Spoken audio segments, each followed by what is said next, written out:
So I had this 1954 Chevy pickup truck. It was my dad's truck. He drove it in high school. He traded a rifle for it, and then I ended up getting a Make a Wish. So I had ALL leukemia in 2001, and we restored this truck. And I'll tell the whole Make a Wish thing in a different story. But what I want to tell you is this truck got finished. It was amazing. I drove the crap out of it, and at the time, my wife now, at the time girlfriend, and I were enjoying a lovely June afternoon.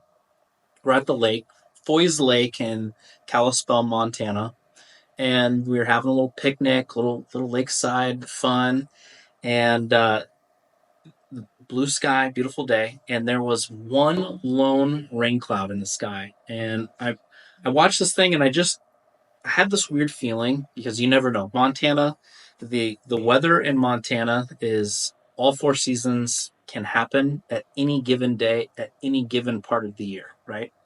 And so we're at the lake, enjoying ourselves. I see this rain cloud and just have this intuition that tells me, you know what? We need to get my truck home. And so I I tell my wife Emma, hey, we need to go and load up. We head back to her house, drop her off, and I'm headed home. And I didn't make it a half mile, and all of a sudden it was Arctic blizzard weather rolled in. There's winds, there's snow, there's hail. Everything you can imagine is happening at this moment. And I'm driving, and I'm on a road called Woodland Avenue, and there's another road called Willow Glen, and I'm on Woodland, and it is coming in so hard that water is literally pouring into the cab. Now I'm in a tank top, shorts, and flip flops, and I've got the heat going, and I just want to make it home. Like, this thing is a Sunday driver, nice day truck. I don't take it in weather. I don't abuse this thing or anything. And I'm just pulling up, so it's a three way. So there's Woodland Road like this, and then there's, I guess it would, yeah. Then there's Willow Glen. It comes in at a T, and I'm coming up to Willow Glen, and I hit the brakes, and I slide all the way through the intersection. I mean, it is just sheer glazed iced snow, everything else, and I slide past the stop sign. The wind's howling, and all of a sudden, a tree crashes right in front of my truck, and I see the tree, it comes down, and I'm hearing the wind. Everything's happening so fast. The tree comes down, and then I just hear this banging sound, and it sounded like all the windows shattered at one time. And I closed my eyes, and when I looked up, everything was okay. I'm like, the windows aren't shattered, but there's a power line draped across the roof of my truck, over the hood, over the bed, and I'm thinking to myself, oh great, what do I do now, right? My first instinct is to not get out of the truck and just drive out of it. Well, just about that time, a Jeep pulls up behind me, also about slides into me, and he's screaming, get out of the truck, get out of the truck. And I'm thinking, what the heck? So I open the door, look behind me, and this guy is screaming at me, and he goes, a second tree is coming down, watch out, get out of the truck, get out of the truck. I look over, and there's another tree, and it is just swaying like this. And you can hear it, and it's cracking and everything. And it is, if I'm here, the tree is going to land right on me. And so, thinking back to the fourth grade, there was the electric company, I guess, comes in, and they do this demo where they have, maybe they come to your school too. Uh, I have told this story so many times, and it is amazing to me how many people don't know this. But they had a little model, and they had a fake power line that comes down, and then they have, like, a little thing that touches it and it zaps them.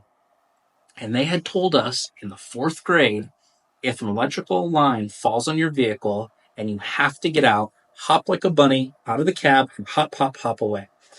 And that's all I could think of doing. So I kicked the door open, and one, two, three. I got out, and I hop, hop, hop, hopped away. I remember, and you're gonna call me crazy, but I remember feeling a tingling sensation in my feet. Strangest thing ever. And I go to the neighbor's house, go inside, pound on the door. They open the door. I knew them, and used their phone, and I called. whatever the non-emergency line is.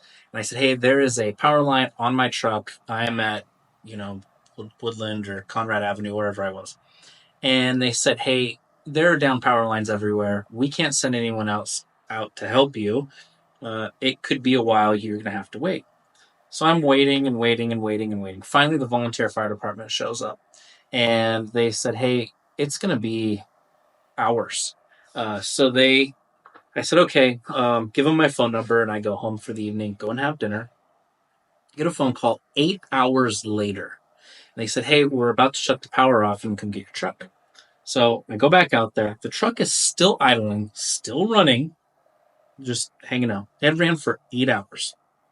They cut the power, and they didn't want me in the area, so they had a guy get in it, and he drove it to me. And it drove from, I don't know, 100 feet from where it was parked to where I was standing. And it sits there, it's idling. And in the meantime, I'm talking to the fire chief. And he goes, son, how'd you get out of that truck?